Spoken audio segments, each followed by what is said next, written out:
గతంలో మరి మంత్రిగా కూడా ఉన్నారు. గతంలో భర్తకి ఎవరైనా పెన్షన్ వస్తే 2019 వరకు ఏ మంత్లో భర్త చనిపోతే ఆ మంత్లోనే భార్యకి ఇచ్చేవాళ్ళం. మీరు వచ్చిన తర్వాత అది ఎందుకు కారణం ఏంటో తెలియదు. భర్త చనిపోయినా భార్యకి పెన్షన్ ఇవ్వలేదు. రికార్డు ఉంది కదా, తెప్పించండి, ఒకరోజు కూర్చొని రికార్డు చూడండి.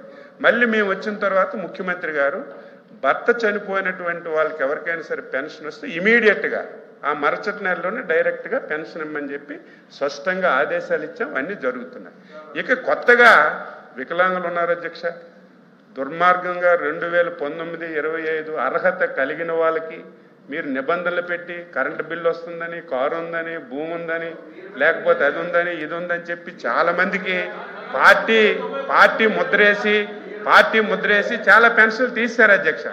అదేవిధంగా జెన్యూన్గా భర్త చనిపోతే భార్య వీడియో అవుతుంది, వాళ్ళు కూడా ఉన్నారు. ఇవన్నీ ఆ సబ్ కమిటీలు నేనున్నాను, మంత్రి గారు ఉన్నాం. ఇవన్నీ ఎన్ని ఉన్నాయి మొత్తం రాష్ట్రంలో పూర్తిగా భర్త చనిపోయినటువంటి భార్యలు ఎంతమంది, గత ప్రభుత్వంలో అర్హత కలిగిన వాళ్ళకి పార్టీ పేరు పెట్టి తీసిన వాళ్ళు ఎంతమంది, ఇవన్నీ కూడా మొన్ననే రివ్యూ చేసాం అధ్యక్ష. కొత్త వాళ్ళకు కూడా ఇచ్చే కార్యక్రమం ముఖ్యమంత్రి గారు ఆలోచిస్తున్నారు. రెండవది 50 సంవత్సరాలు అధ్యక్ష. చాలా కులాలకు 50 సంవత్సరాలు ఇచ్చాం. మీ అందరూ తెలుసు, మత్స్యకారులకు 50 సంవత్సరాల పెన్షన్ తెలుగుదేశం పార్టీ చంద్రబాబు నాయుడు గారు ఇచ్చారు. తాడి ట్యాపర్స్కి ఇచ్చాం, ట్రైబల్స్కి ఇచ్చాం. ఇంకా మిగిలినటువంటి వాళ్ళు కొంతమంది ఉన్నారు, వాళ్ళకు కూడా ఇచ్చే కార్యక్రమం చేయడానికి అన్ని రకాలుగా ఆలోచిస్తున్నాం. కొత్త పెన్షన్లు అనేవి అవసరం ఉంది. మీరు చెప్పినట్టుగా ఎవరైతే భర్త చనిపోయినటువంటి భార్యలు ఉన్నారో, మీ దుర్మార్గం వల్ల గత ప్రభుత్వంలో అర్హత కలిగిన వారికి తీసేసిన వాళ్ళు ఉన్నారు, వీళ్ళందరికీ ఇవ్వడానికి మేము ఇప్పటికే మొత్తం రివ్యూ చేశాం, ముఖ్యమంత్రి గారి దృష్టిలో పెట్టాం. అర్హత కలిగిన ప్రతి ఒక్కరికి ప్రభుత్వం పెన్షన్ ఇస్తుందని మీ ద్వారా ప్రజలకు తెలియజేస్తున్నాం. లోపి గారు గారిని అడిగిన ప్రశ్నకి మా సభ్యులు అడిగిన ప్రశ్నకి మంత్రి గారి కంటే అచ్చెన్నాయుడు గారు సీనియర్ మంత్రి వారు సమాధానం చెప్పారు. ఆయన వరకు ఓకే. కానీ సూటిగా మళ్ళీ అడుగుతున్నాం, ఈ 19 నెలల కాలంలో ఈ 60 సంవత్సరాలు నిండా ఏ ఒక్క వృద్ధులకైనా సరే కొత్త పెన్షన్ ఇచ్చారా? ఈ 14 నెలల కాలంలో, అంటే మీరు స్పౌస్ అనే వర్డ్ వాడారు కాబట్టి, స్పౌస్ అంటే ఏంటంటే ఎవరైతే పెన్షన్ హ్యావింగ్ ఏ పెన్షన్ వచ్చేవాళ్ళన్నారో వాళ్ళ భార్య స్పౌస్, లేకుండా పెన్షన్ రాకుండా భర్త చనిపోయిన వాళ్ళు.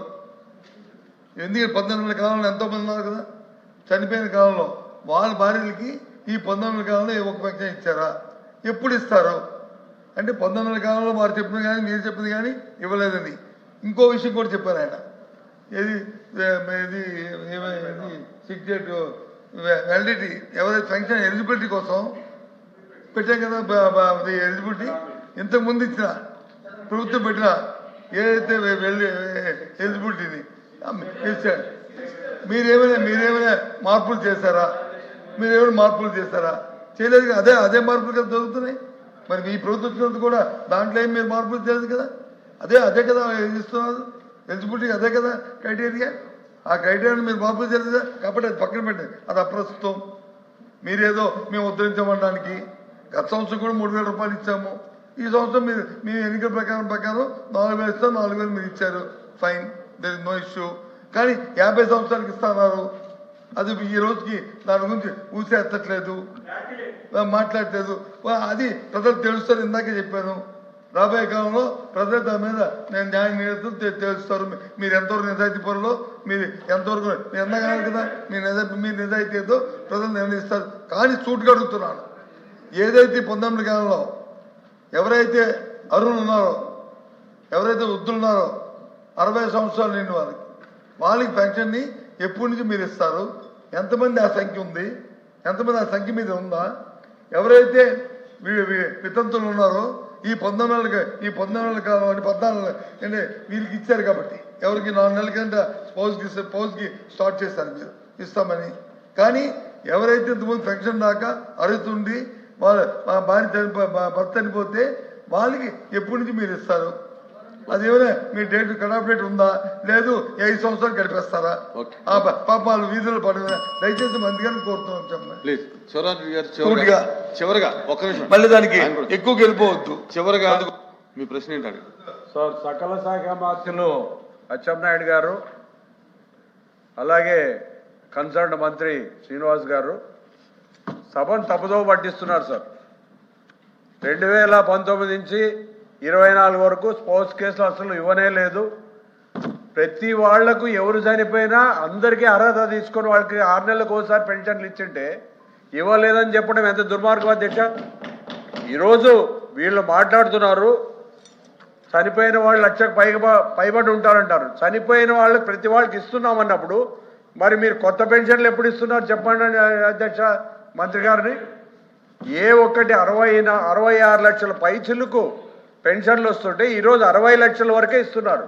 మరి మిగిలిన 5-6 లక్షలు ఎక్కడిపోయినా అధ్యక్ష. ఇవన్నీ అవాస్తవాలు చెప్పి సభను తప్పుదో పట్టిస్తున్నారు అధ్యక్ష. జగన్మోహన్ రెడ్డి గారు ప్రతి 6 నెలలకు ఒకసారి అర్హులైన ప్రతి వాళ్ళకి ఇవ్వడం జరిగింది. ఇంకా స్పోర్ట్స్ కేసు అంటారు ఏం క్లారిటీ కావాలి సార్. మీ క్లారిటీ ఏంటండి? 66 లక్షల పైబడి ఉంటే ఇంకా పెరగాల్సింది పోయి 60 లక్షలకే ఎట్లు పడిపోతాయి అధ్యక్ష. డిఫరెన్స్ ఎలా వచ్చింది? పేదలు అన్యాయం చేయడం కాదా? డిఫరెన్స్ ఏంటనేది అదే సార్. ఓకే. కొత్త పెన్షన్లు ఒక్కటి కూడా ఇవ్వలేదు. మంత్రి గారు మళ్ళా పైన గత ప్రభుత్వాన్ని బ్లేమ్ చేస్తున్నారు. ఒకటి కూడా ఇవ్వలేదు, స్పోర్ట్స్ కేసు ఇవ్వలేదని. అందరికీ ఇచ్చారు అధ్యక్ష. ప్లీజ్ ప్లీజ్ కూర్చోండి కూర్చోండి. మంత్రి గారు అధ్యక్ష మంత్రి గారు అధ్యక్ష మంత్రి గారు అధ్యక్ష క్లుప్తంగా చెప్పండి, సూటిగా చెప్పండి. సూట్గా కాదు అధ్యక్ష, ప్రజలకు వివరించాల్సిన ప్లీజ్ వివరించదగిదే క్వశ్చన్ ఎవరండి? ఇప్పుడు ప్రశ్నలు క్లుప్తంగా అడగాలి, మంత్రులు సమాధానాలు కూడా క్లుప్తంగా చెప్పాలి. క్లుప్తంగానే నేను ముఖ్యమంత్రి గారు కూడా మీకు చెప్పినట్టుగా పేపర్లో చదివాం. Yes sir. సార్ అధ్యక్ష, ప్రశ్న ఎన్ని పెన్షన్లు తీసారా లేదని అడిగారు అధ్యక్ష. నేను చాలా క్లుప్తంగా ఈ ప్రభుత్వం వచ్చిన తర్వాత 20 నెలల కాలంలో పెన్షన్స్ తీయలేదని గాస్తంగా చెప్పాను అధ్యక్ష. అది మొదటి ప్రశ్న సమాధానం అయిపోయింది. సప్లిమెంటరీలు అడిగిన క్వశ్చన్కి నేను సమాధానం చెప్తున్నాను అధ్యక్ష. డిఫరెన్స్ వాళ్ళు అడుగుతుంది ఏంటంటే కొత్త పెన్షన్స్ ఇచ్చారా లేదని అడుగుతున్నారు అధ్యక్ష. అంతే కదా అధ్యక్ష. ఈరోజు 4,70,000 మంది కాలం చేస్తే స్పౌస్ పెన్షన్ కింద సుమారు 2,70,000 మందికి ఇవ్వడం జరిగింది అధ్యక్ష. అంటే 65 లక్షల నుంచి ఇప్పుడు 63,20,000 పెన్షన్స్ ఇస్తున్నాం అధ్యక్ష. కొత్త పెన్షన్స్ గురించి అధ్యయనం చేస్తున్నానని ఆల్రెడీ నేను చెప్పాను అధ్యక్ష. ఎందుకు చేస్తున్నానంటే గతంలో వైట్ కార్డ్ హోల్డర్కి పెన్షన్ ఇవ్వడం జరిగింది. గత ప్రభుత్వం పవర్టీ డెఫినేషన్లో హౌస్ హోల్డ్ సర్వే అనేది ఇష్టానుసారంగా చేయడం వల్ల చాలా అవకతవకలు జరిగాయి. అర్హులైనటువంటి చాలామంది కూడా తప్పుదోవ పట్టారు, నష్టపోతున్నారు. వీళ్ళందరూ కూడా సరైనటువంటి విధి విధానాలు తీసుకురావాలనేది ఒక కార్యాచరణ జరుగుతుంది. భవిష్యత్తులో ఖచ్చితంగా పెన్షన్స్ ఇవ్వడం కొత్తది జరుగుతుందనే విషయాన్ని నేను చెప్పాను. అది క్లియర్గా వాళ్ళకి అర్థం అవ్వట్లేదు. గతంలో 2019లో 4,44,000 పెన్షన్ తీశారు అధ్యక్ష. వాళ్ళు 2020లో 1,00,000 పెన్షన్లు తీశారు అధ్యక్ష. 2021లో 2,70,000 పెన్షన్లు తీశారు అధ్యక్ష. 2022లో 1,28,000 పెన్షన్ తీశారు అధ్యక్ష. 2023లో 12,000. సుమారు గత 5 ఏళ్ల కాలంలో 10 లక్షల పెన్షన్లు వాళ్ళు తీశారు అధ్యక్ష. 10 లక్షల పెన్షన్లు 6 స్టెప్ వాలిడేషన్లు తీశారు అధ్యక్ష. ఈ రోజు గర్వంగా ఈ ప్రభుత్వం చెప్తుంది ఒక పెన్షన్ కూడా ఈ ప్రభుత్వం తీయలేదు. ఈ రోజు వికలాంగుల పెన్షన్స్ కూడా వెరిఫికేషన్ అయినా కూడా రీవెరిఫికేషన్ అవకాశం ఇచ్చా కానీ పెన్షన్ తీయడం అనేది జరగలేదు అనేది క్లియర్ గా చెప్తున్నాను అధ్యక్ష. Tea break for 15 minutes.